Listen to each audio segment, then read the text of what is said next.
Yeah. Well, it's also the hive mind of Hollywood you're leaving. There's a thing that happens in that town, in that area, where the people that think outside of the norm say it in like whispered, hushed tones. There's a certain ideology that's attached to that city, and it's not logical. It's a kooky, wacky, completely insulated left-wing view of the world, and they enforce it with an iron fist. And if you're not on that team, you don't get booked for things. You don't get picked for things. If you're someone who has conservative leanings, or you talk about, because there's projects you're never going to get. You're never going to be involved with. People will, they'll malign you, and without knowing you at all, be openly prejudiced about you.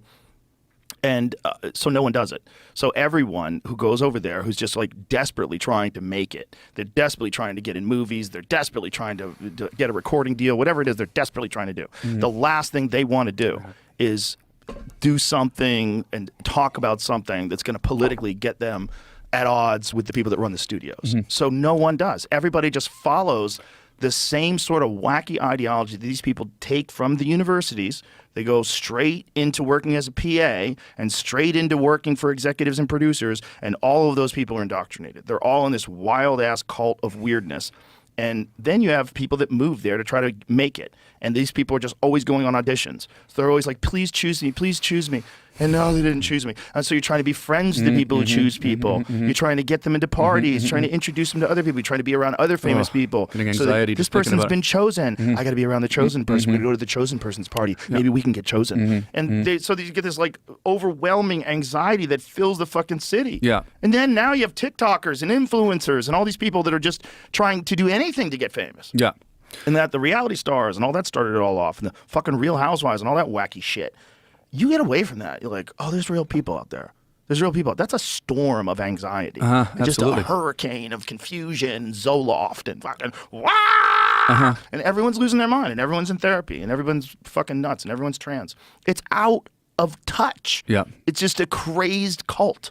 Yeah, it's like, you start out as a stand-up comedian and you are trying to, poke holes in the absurdity of the world, and you're saying things that are not being said on stage, and then as you all of a sudden get brought into, and I'm sort of saying the every stand-up comedian, every outlier, every person that's doing something different, a punk rocker, a skateboarder, my goofy show was so out there when I was making it, and I was rebelling against, in Canada, in my little public access show, I was kind of trying to rebel against what obviously seems like a formulaic mainstream way of thinking to create art, right?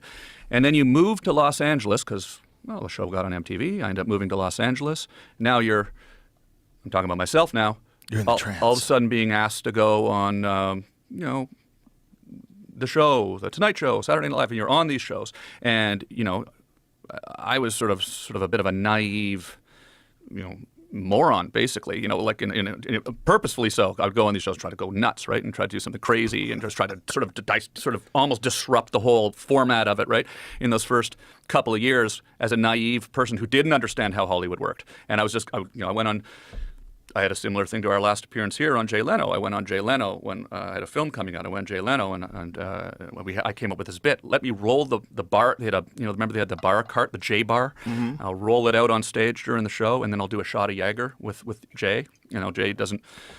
This is a crazy story. I probably told you this before, but I do a shot of Jaeger with Jay, and Jay doesn't drink, so he said, "Okay, well, I'll throw it over my shoulder, right?" So we go there, and I'm with my buddy, who's I have a buddy who like pushes you further into the darkness, right? You got a bad idea, and he pushes you further and makes it even worse. Use the force. Yeah. So we're in the green room getting ready. I'm in the green room with my buddy getting ready to go on the show, and he goes, "Do a shot now before you go on." I'm like, oh, "Okay." So I do a shot now before I go on, right? And get ready to go on. The bit's all approved with the Tonight Show. It's a gag. They know I'm doing real Jagger, right?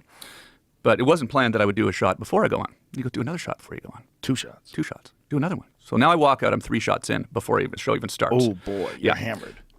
Well, pretty quickly. And then I got out there and I did a shot, and the audience goes crazy and cheers, right? And so then I do another shot, and so I end up doing way too many shots, and it kind of ended up very similarly to our last conversation here, and it was actually pretty hilarious. It was one of those things where it did get out of control. The next day, there was the New York Post. It had my picture and it said "dead drunk." It was just like one of those.